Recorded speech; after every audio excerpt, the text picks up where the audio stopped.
Now we come once more to consider the words which are to be found in Paul's epistle to the Ephesians in chapter 6, verses 10 to 13.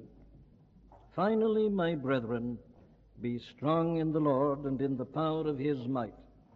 Put on the whole armor of God, that ye may be able to stand against the wiles of the devil.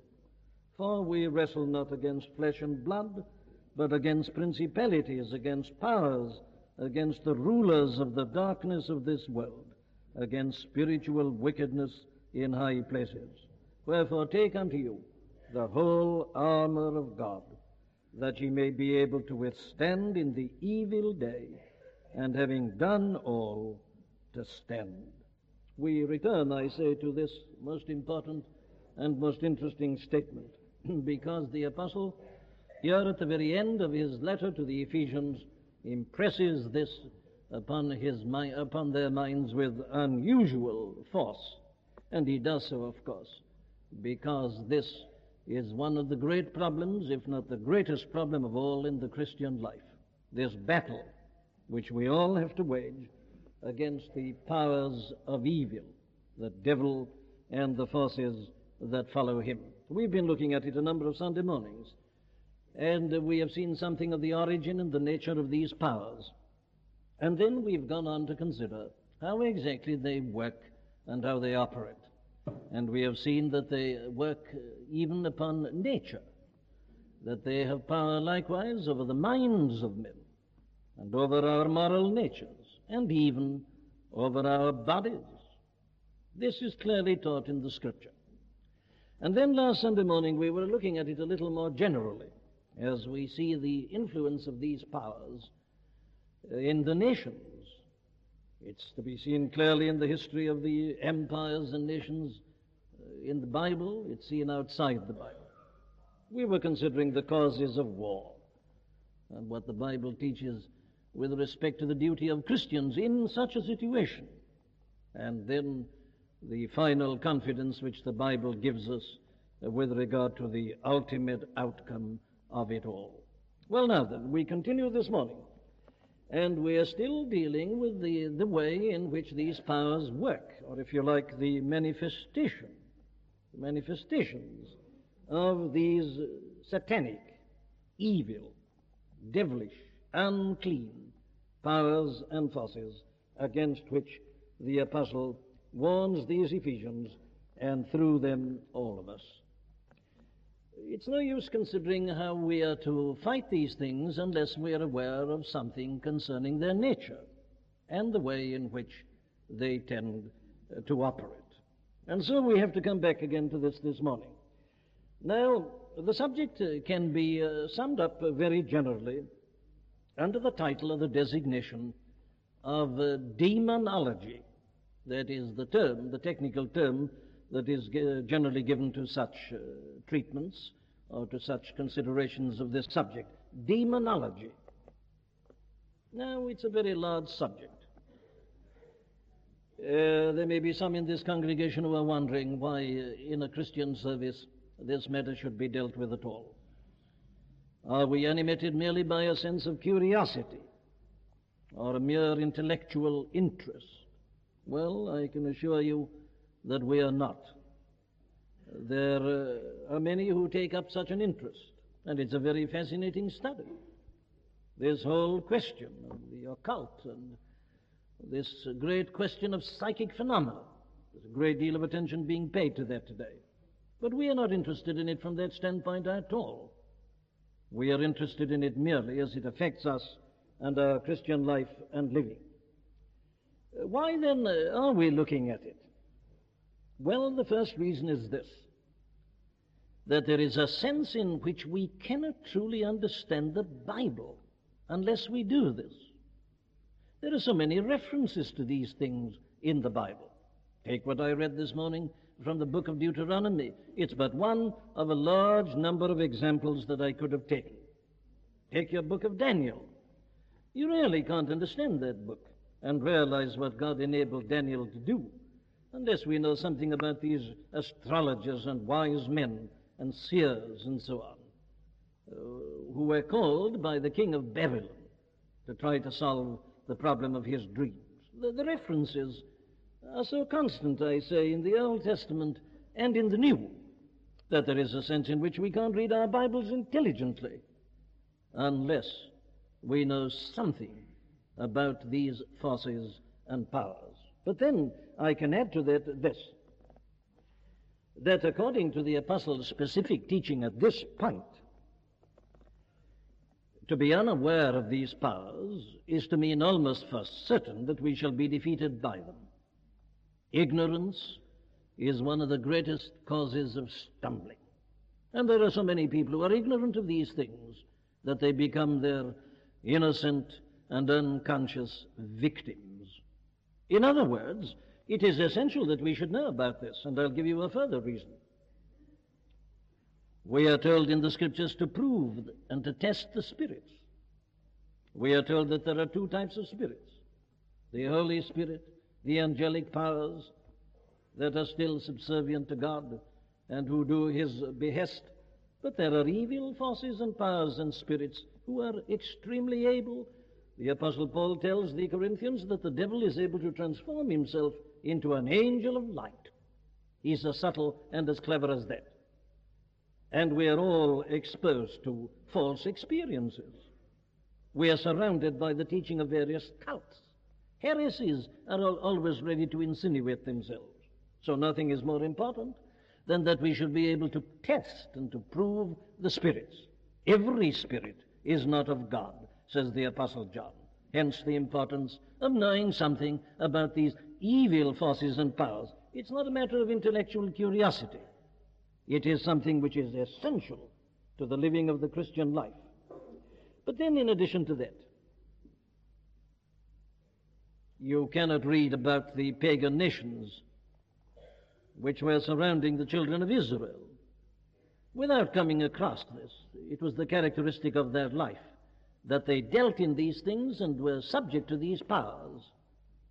So if you want to understand something of the history of antiquity, as you find it in the Bible and as you find it in secular literature, you must know something about this. And indeed you will find that there are certain pagan, backward, unenlightened nations in the world even today who are still subject to these things. We send out missionaries. We are interested in them. If we want to have an intelligent interest in their work, we must know something about these forces and powers which they see operating in a certain open manner, such as is described in the pages of the Old Testament.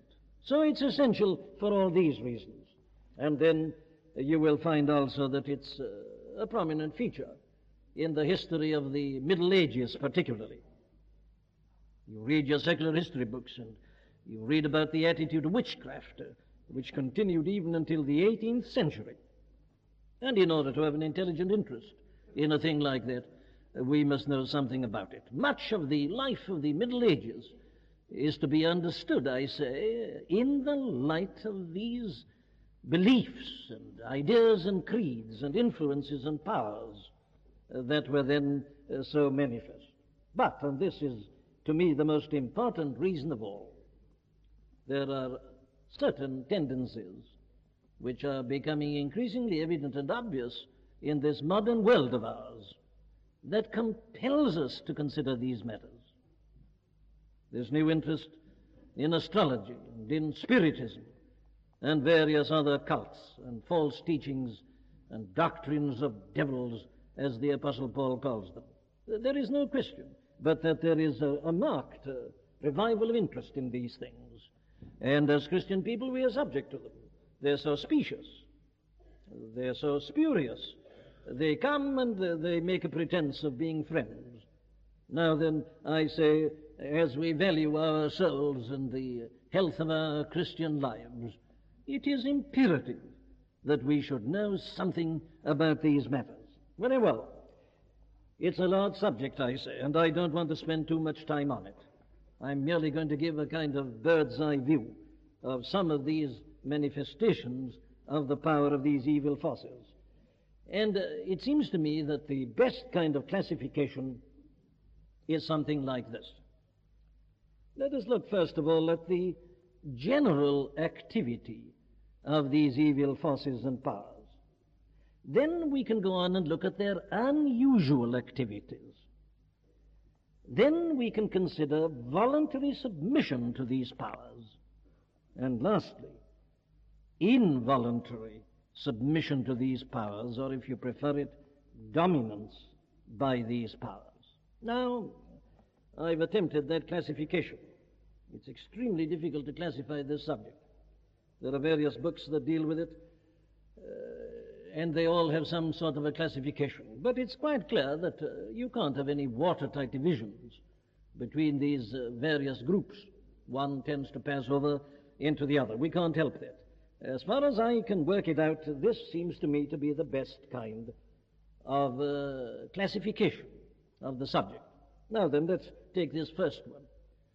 The general activity of these evil, unclean spirits, forces, powers, and factors with which we have to deal.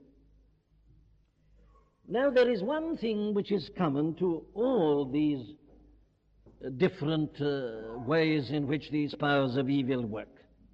They all tend to work upon one major idea, and that is the desire to know the future.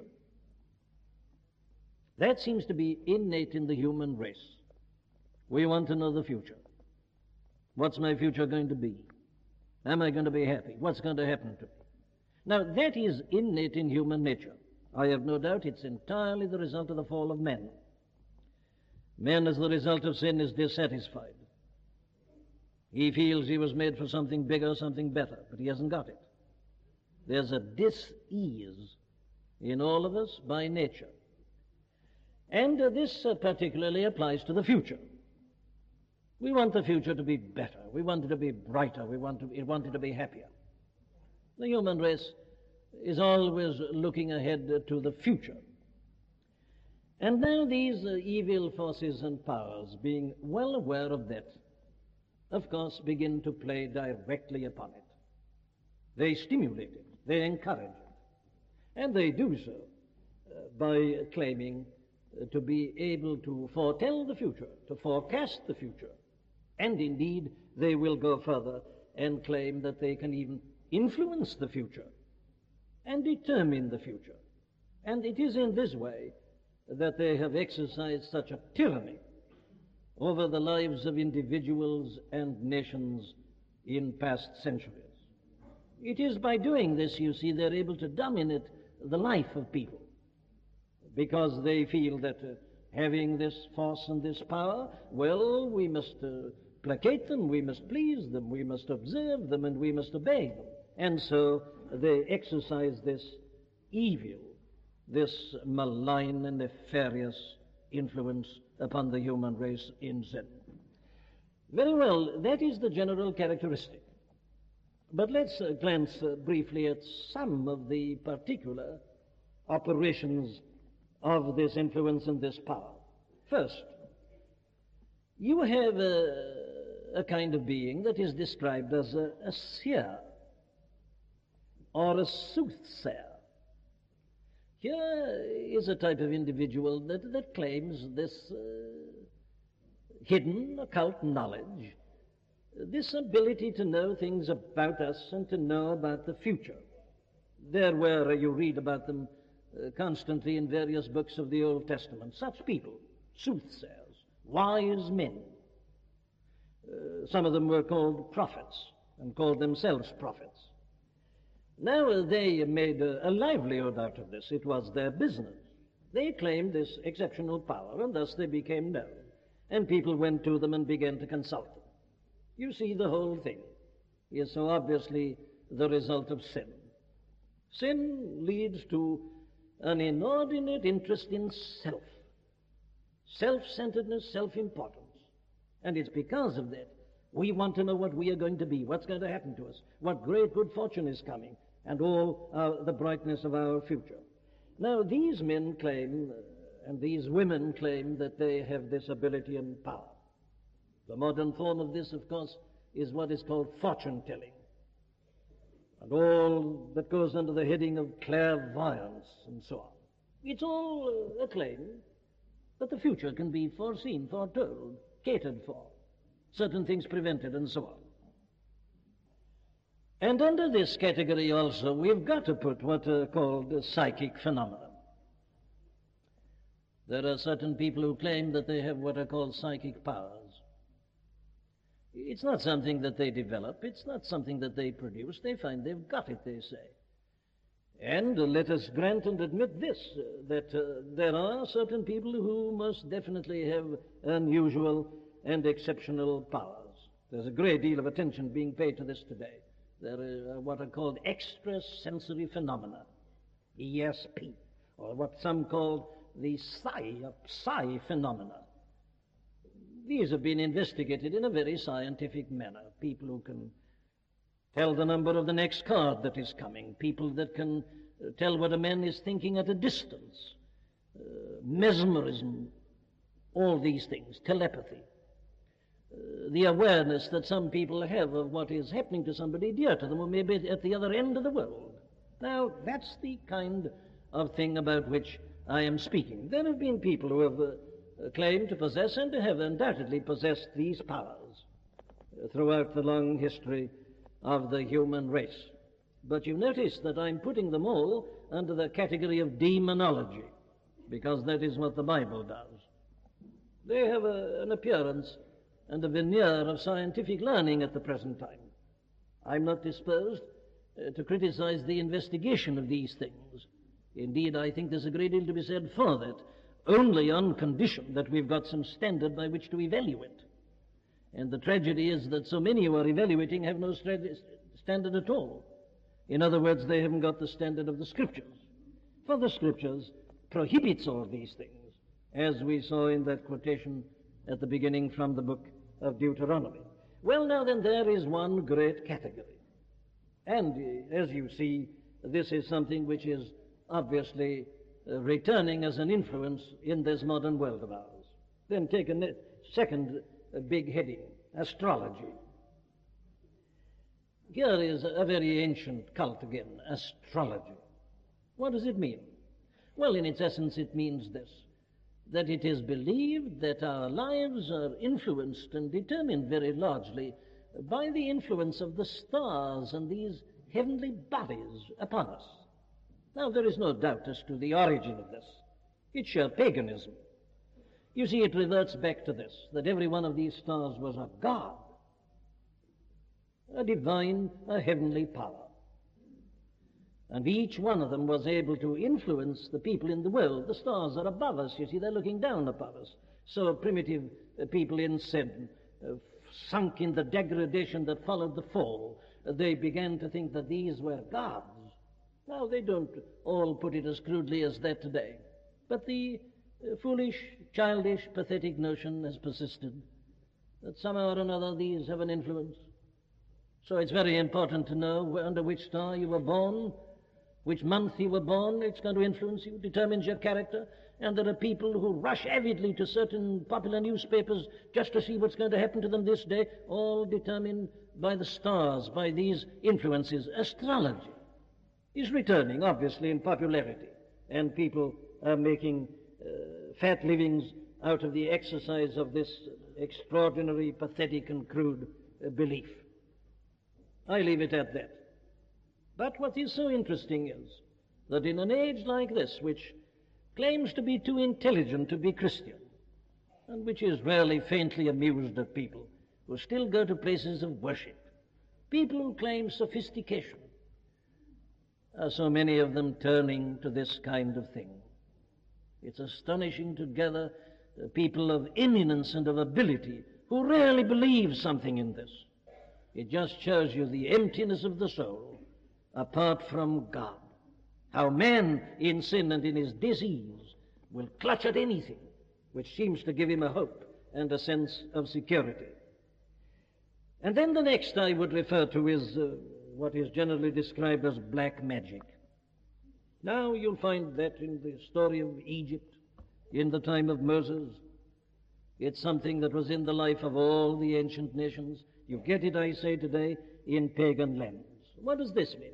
Well, now, here is a claim to some unusual power, the power to do things, not simply the matter of knowledge and of foreseeing and of foretelling, but it's claimed further that there is an ability to do things.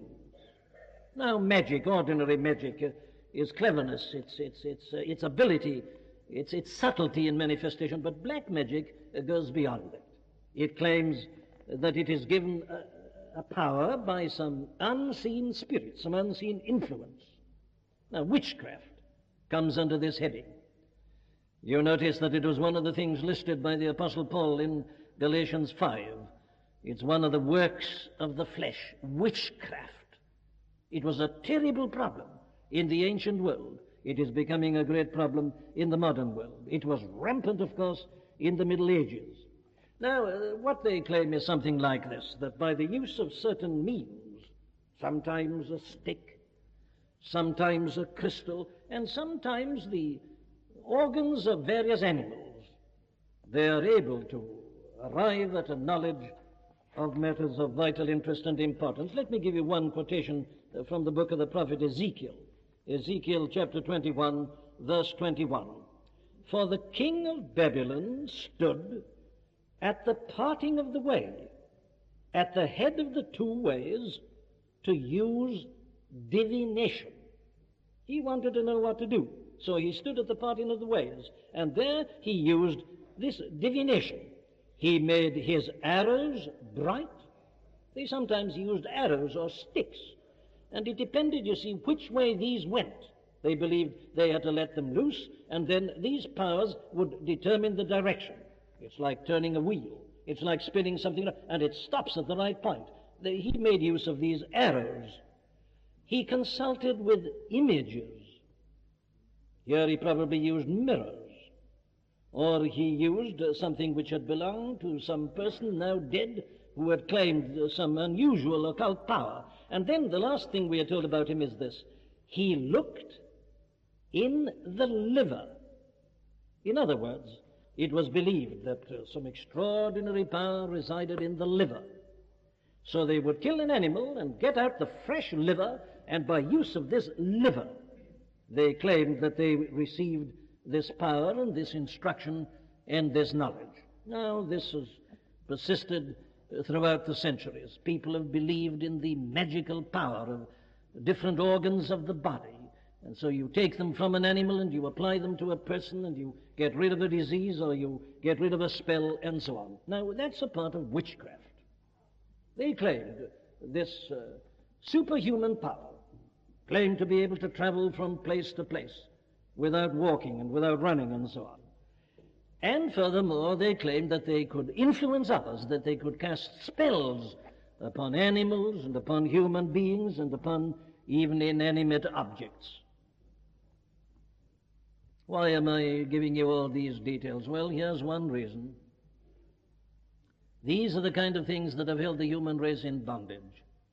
And one of the most glorious victories of Christianity always has been to deliver people from belief in such things and from the influence of certain unseen powers and forces. I'm old enough to remember somewhat of the relics of such beliefs. The power to cast a spell, the power to turn cream sour, the power to influence an animal in giving birth, a cow or any such animal. It was believed that these people had powers to influence even animals in that way, and substances, and still more, of course, human beings. And so persons believed that they were under a spell that had been cast upon them, and dwelt and spent their time in misery. The ancient pagan world was subject to this. There are countries today, there are nations, peoples, who are held in bondage by this. Here's one of the mightiest arguments for the missionary enterprise, that men and women may be delivered from all this. And there's only one thing that can deliver them, that's Christianity. I prove that in this way, that in this country we've got the education, we've got our supposed scientific knowledge, but people are going back to these things. There is only one thing that can give deliverance, and that is the power of the gospel. But these persons claim further that they can heal diseases, cure people from sicknesses. Now, there is no question but that they can sometimes. I raise the question as to what exactly they're curing, as to whether they're curing any organic condition or merely some imaginary or functional state. But at any rate, they can produce certain phenomena, and the result is that they're able to tyrannize over the minds of men and women. Now then, you'll find all that again in the book of Daniel. The king consulted, the Chaldeans consulted his astrologers as well as his wise men. They should have been able to interpret the dream, but they couldn't. It was Daniel alone who was able to do this. Now there is my first heading. I call all that some of the general manifestations of the working and the operation of these evil powers and forces and factors. But let me say a word about the second, which is the unusual activity of these powers. Now here again we come to a most extraordinary subject.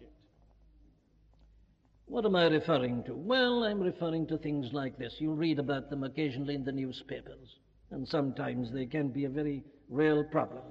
Have you read about poltergeists? Have you read about haunted houses? Have you read about ghosts? Now, here is a most extraordinary phenomenon. It is no part of Christianity to deny facts. And there are certain facts which seem to me to be well established. There's a very learned society which was established in 1882, the Society for the Investigation of Psychological Problems, the Society for Psychic Research. Now, these phenomena have been investigated by that society and others. And there can be no doubt that certain unusual things do happen at times. For instance, you hear about people living in a house and their life being made impossible there. Why? Well, because certain objects, inanimate objects, begin to move. Now, I'm mentioning this because I know of a very well authenticated case of this that happened in the case of a Christian minister, and which was entirely solved by the application of Christian teaching. The thing sounds ridiculous, doesn't it? But it literally happened. Objects, chairs would move. Pictures would fall off the wall. Other objects would be found moving in the house. Certain noises would be heard. Rappings upon the wall and so on. And the life of the family made well-nigh impossible. And you've read of haunted houses. You've heard of people who claim to have seen appearances. Let's call them ghosts in general. There are people who still claim that. Now, I know that a large number of these have been explained quite simply as the result of the investigation of the Society for Psychical Research.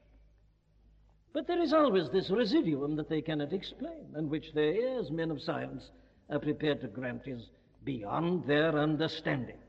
Well, of course it's beyond their understanding, because in the main they don't believe in principalities and powers, in the rulers of the darkness of this world, in spiritual wickedness in high places. We are told in the Scripture that there are such powers, and they are able to do these unusual things. Why? Nobody knows. But the fact that there are such phenomena, it seems to me, is entirely beyond any reasonable dispute. You say, but I've never seen anything like. Perhaps you haven't. There are many things that you and I don't know. There are more things in heaven and earth, Horatio, than have entered into your philosophy. The mere fact that we haven't experienced them, thank God, doesn't mean that they don't exist. There, then, is what I'm calling the unusual manifestation of these powers. You see, it goes beyond what you have in your soothsayers and fortune-tellers and in your astrologers and people like that. Here is something happening apart from human agencies altogether. There are powers outside men that are doing these things and thus creating problems. And that brings me to my third general heading, which I've put under this title: voluntary submission to these evil powers and forces. Now, here is perhaps the most important aspect of all this. This is what is normally called spiritualism, but which should be called Spiritism. This, I say, is perhaps the most important at the present time. Let's look at it like this, then. Let's take it, first of all, historically. The first thing we have to realize, there's nothing new about this. There are some people who seem to think it's quite new. It isn't. You'll find a great deal about it in the Old Testament. Necromancers were referred to in the passage I read to you from Deuteronomy 18. It was one of the things that were denounced. All that I've been speaking about was denounced in that passage in Deuteronomy 18, verses 10 to 14. Soothsaying, fortune-telling, the consulting of images, astrologers, and this, which is called consulting the dead, or departed spirits. That's the meaning of the word necromancy. It's a consulting of those who are dead. Now, it's a very old phenomenon. It's something which has been happening right through the known history of the human race. Here it is, I say, in abundance in the Old Testament. And as you read the story, the history of pagan nations, you will find that they likewise indulged in it to a very great extent. You've still got it. The ancestor worship of Confucianism is, I believe, a part of this very self-same thing, though it doesn't put itself in that particular form. This notion, you see, has persisted that somehow or another those who've been in this world before us can still influence it and can help us. And it is this inordinate desire for knowledge of the future, for my well-being, self-concern, a desire that all should go well. I can't, men can't. Well, what if the spirits of the departed can help? So, you see, it has persisted. But then it's quite true to say that it did die down for a considerable length of time, and especially after the Protestant Reformation. The Protestant Reformation cleared away a great deal of all this that I'm talking about. It's a most wonderful proof of the teaching of the Bible that historically, when the light of this knowledge came in, when the knowledge concerning the Holy Spirit came in, all this went out. And there was a period when there was very little heard about Spiritism, or what is called spiritualism. But unfortunately, a new interest returned in this in the last century. My friends from the United States will forgive me for pointing out that it started in the United States, about 1843. A curious phenomenon began in a town in the New York State. People began to shake and to tremble. They were called the Shakers. And that is really the origin, the beginning of this new modern interest in Spiritism. And then there was a family of a man called John D. Fox, who lived in a place called Hydeville in New York State. His daughters began to exhibit certain phenomena in 1848. And it is from that time that this modern interest and craze in Spiritism returned. It spread very rapidly, so rapidly, that as I've already told you, the Society for Psychical Research was set up in 1882. The thing was so much written about and talked about. People began to say, well, now we must discover the truth concerning this. Is it all bogus? Is it all pretense? Is it all a sham? Or is there something in it? So this learned society, consisting mainly of scientific people, was set up in 1882, and in America a similar one in 1888. But of course it was the First World War that really gave it its greatest impetus. And certain prominent men became attached to it and became believers in it. There was a great scientist called Sir William Crookes. He was a great chemist. The Crookes laboratories get their name from him. Sir William Crookes was an undoubtedly unusually able scientist. He became a firm believer in this. The same applies, as you know, to Sir Oliver Lodge, who was a great scientist, a physicist. And it's equally true of an able man, originally a doctor and then a novelist, Sir Arthur Conan Doyle. Now these three men, honestly, quite sincerely and genuinely, were convinced of the truth of this. And it was as the result of the writing of their books that the thing became so common and so widespread. And by today, it has spread so much that it's come into the Christian church. And the Christian church has a society for the investigation of psychic phenomena of its own. And it is believed in very widely. It has its churches, it has its journals, and it has its devotees in all ranks of society. Now, what is the cause of all this? I've already been answering the question. The main desire, of course, is the desire for comfort. So many men were killed in that First World War, leaving fathers, mothers, widows, children. Suddenly, they went out of life, and here were these poor people left. Now, there's nothing more natural, more instinctive than the desire for comfort, and especially the desire to know whether the beloved was all right, what was happening to him. He'd been taken suddenly. It wasn't that he'd got old or died as the result of a disease, suddenly cut off. And the absence, the desire to know what was happening to him, and still more the desire of continuing fellowship. And here, you see, was a teaching who said it's possible. It is this instinctive desire for comfort, for fellowship, and still more, very often, the desire to know what to do. Imagine a young widow left to herself, perhaps with a business or something to look after her children, had relied upon her husband. Suddenly he's gone. If only he could still guide her or help her or influence her. Now then, that's the kind of cause of all this. And, of course, today it is carried still further.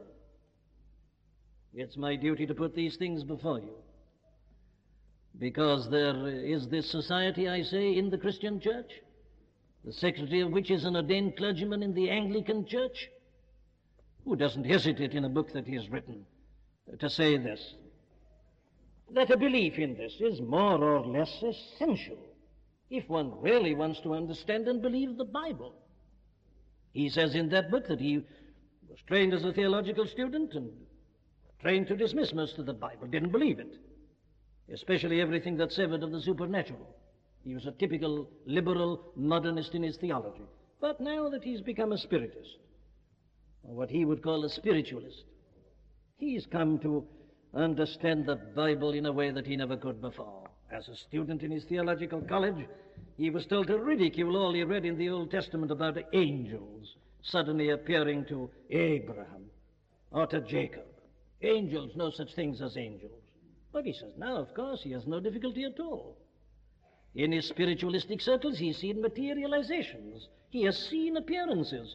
He still doesn't believe in angels, but he believes in some spirit forces that can materialize themselves and give appearances. So he's now able to accept all that he reads about the angels appearing to Abram, Jacob's dream that night, and the ladder and so on. It used to be utter rubbish to him.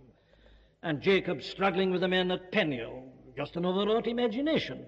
The man was in a psychological state, if not in a psychopathic state, he used to think. But he doesn't think that now. Jacob was an unusually psychic person.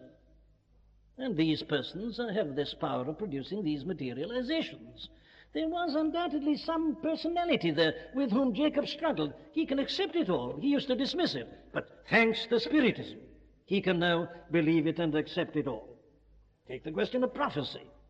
Of course, he didn't believe in prophecy. No learned man believes in the power to foretell. All that must be dismissed from the Bible. The liberal doesn't believe in prophecy. This was just politics and men able to foretell the future, and we've imagined all this foretelling and so on. But says this man, thanks to Spiritism, of course, I've come now to know that the whole thing is probably true. The so-called prophets were just these psychic individuals, natural mediums.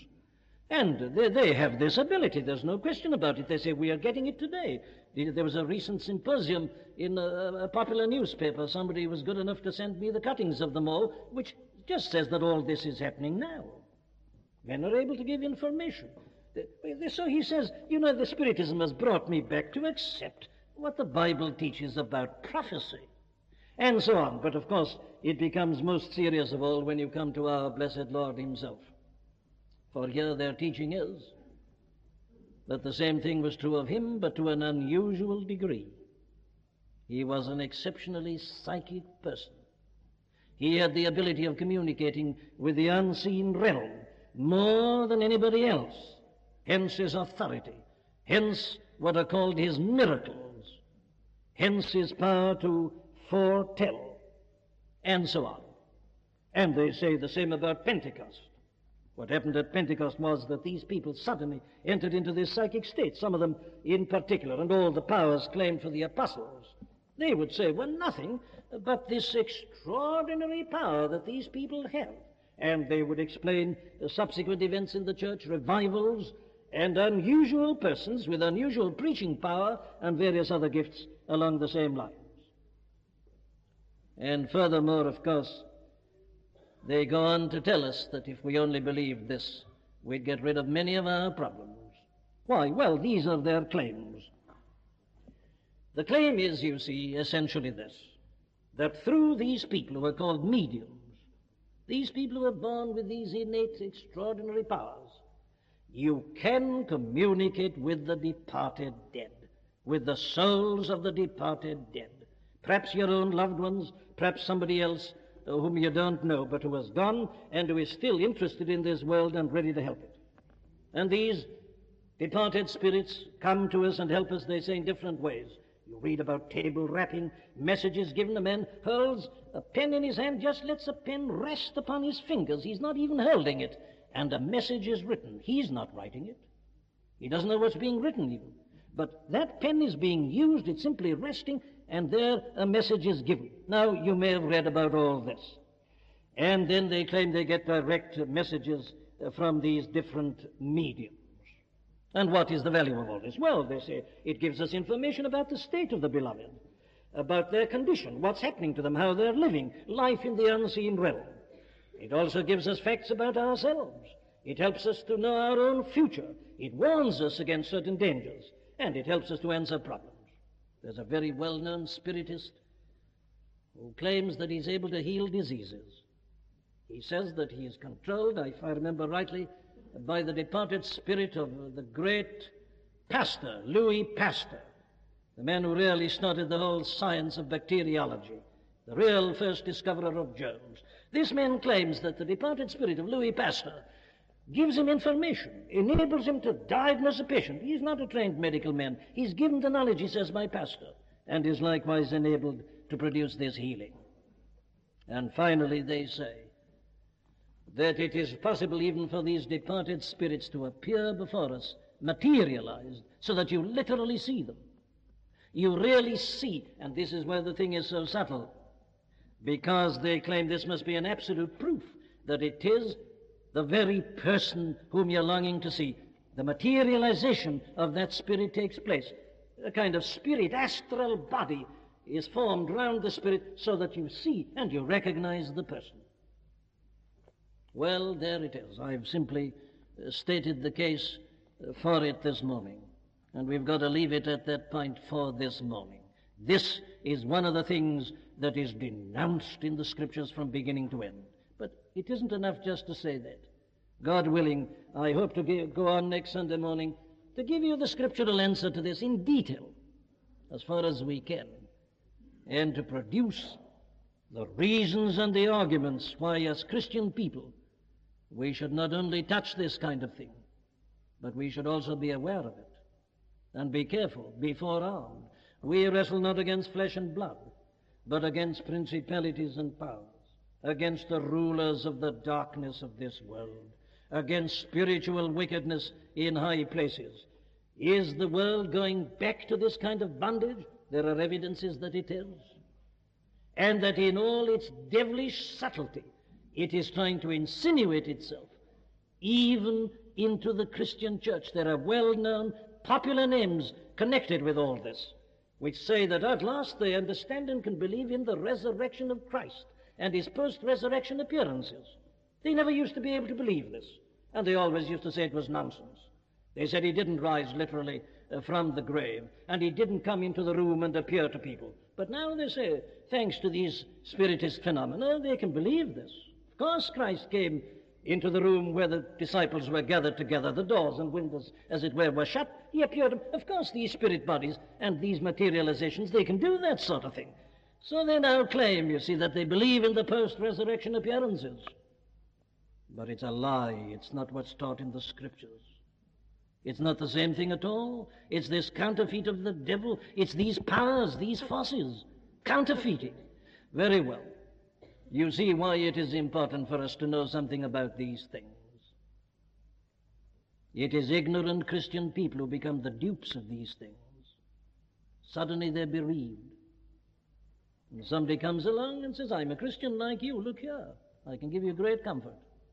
You needn't bear this burden alone. Or when you're taken desperately ill, you may feel this morning this has been a sheer waste of time. Ah, yes, you're well at the moment, and your loved ones are around and about you, and everything's all right. You wait, my friend, until suddenly your little world is shattered by something, and you're broken-hearted and desperate and don't know what to do. And somebody will come and say, look here, I can help you. And if you don't know about these things, the devil as an angel of light and his followers transforming themselves in the same way will be able to come and will snare you. The snare of the devil, Paul calls it, in writing to Timothy. And you'll become a victim and a captive. And it can lead to untold, terrible results. Very well. We must consider these methods. We must know about them. Why? In order that we may see that we must be strong in the Lord and in the power of his might. That the only place of safety is to put on the whole armor of God himself. Amen.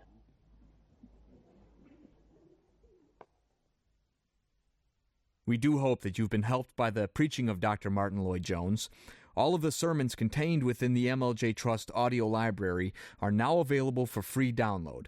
You may share the sermons or broadcast them. However, because of international copyright, please be advised that we are asking first that these sermons never be offered for sale by a third party. And second, that these sermons will not be edited in any way for length or to use as audio clips. You can find our contact information on our website at mljtrust.org. That's mljtrust.org.